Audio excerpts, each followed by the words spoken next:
Guys, may 300 pesos na gulong, oh. Ito ang benta ko nito, 350. Wholesaler, 300 pesos. Pwede nga daw sa ulam yan, eh. Halimbawa, may fried chicken kayo, kaya isda, pwede ipalit dyan. Diba, may isda kayo sa inyo.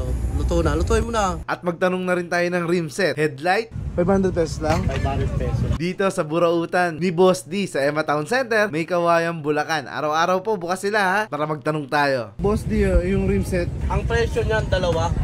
Ito, Pares. pang Mio ito. Pares po ito. Yan o. Naka-align na po yan. Nakalay na. So, isasalpak na lang. Sasalpak na lang. Ang benta ko nito, 3.5. 3.5. Pero binibigay ko ng yan. Pag tumawad nyo, nagkulang budget, 3,000. 3,000 pesos. Yan, buo na siya. 3,000 pesos bibigay na pala yan. Ang mura, di ba? So, Tapos ganito, binibigay ko ng 1.1. Kasama na bearing. kasama ng bearing. May bearing na siya. Bagong bearing. Original. So, sabi ko nga sa inyo guys, so, isasalpak nyo na lang yung gulong. Tapos salpak nyo na lang sa motor nyo. Kung wala pa kayong gulong, may maraming gulong dito. Napakaraming gulong. Ito, madalang na nagbebenta nito. Kasi ito, Raider J. Yung Raider 125. Oo, yung una. Unang Raider. Ito, benta ko nito 500. 500 pesos lang? 500 pesos. May ilaw na pala yan, ha? May ilaw na yung bossing. Tapos kasama na yung signal light to. Kompleto na, sasalpak na lang din. Sa mga nabasagan ng headlight. Yun. Bago po yan. Sa mga nabasagan ng buong muka ng head. Hindi po siya pwede. Hindi siya second hand. Brand new po yan. Brand new yan, naka-plastic pa. Brand new yung mabibili dito. 500 pesos. So ulitin ko guys, bisita na kayo dito, Burautan ni Boss D sa Emma Town Center, may Kawayan, Bulacan. Mga mas budget friendly gulong pa. Ang dami. Mga budget meal. Oo, mga budget meal na gulong. Ano mga sizes na ito? Ang Boss mga D? size nito, bossing 80-90, 80-90. 80-90, saka 90-80. Mga 17? Mga 17, tube type.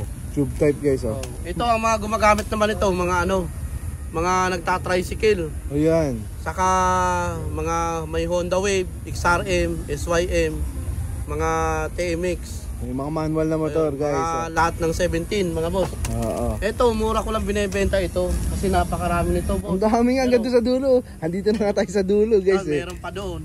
Nung nakaraan, sabi ni boss, para makabiyahe yung tricycle niya, boss, meron lang manok sa bahay. Daling ko sa'yo, swap natin sa sa gulong. Talaga? Oo, para makabiyahe siya. Guys, binigyan ko. Sa mga walang cash. Oo. Guys, Pwede siya pumunta rito, swap na lang natin. Diba, may isda kayo sa inyo, luto na, lutuin mo na.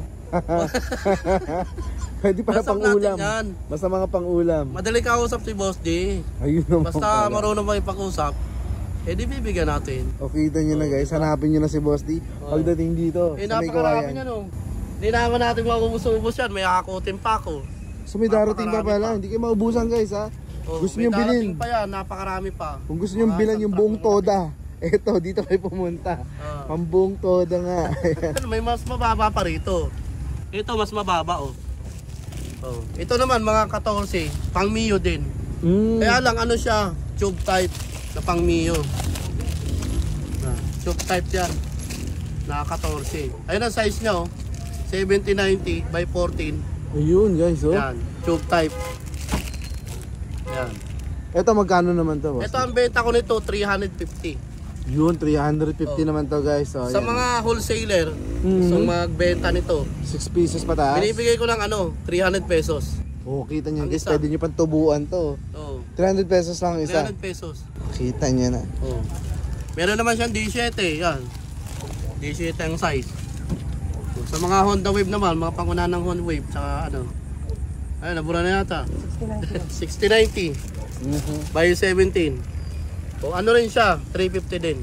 So kung may mga motorcycle shop kayo, ayan, gusto yung benta ng gulong. Pwede po ito, pambenta. Matutubuhan nyo na. Probinsya. Sa probinsya, ako nga. Budget mo lang kailangan. Ito, pwede po kayo magnegosyo doon. Malapit lang dito yung mga tiga Tarlac, ayan biyahin nyo na to guys. Pampanga. Taga Leyte pa. Talaga? Taga Leyte. Lumayo pa, no? Layo pa. Dala siyang wing van Ayan. Binigay ko sa kanya 300 pesos. Truck ang dala niya? Marami. Anong mga piyesa binili niya? Ayun, iba-ibang klase. Kasi mag-uumpisa pa lang sila ng negosyo.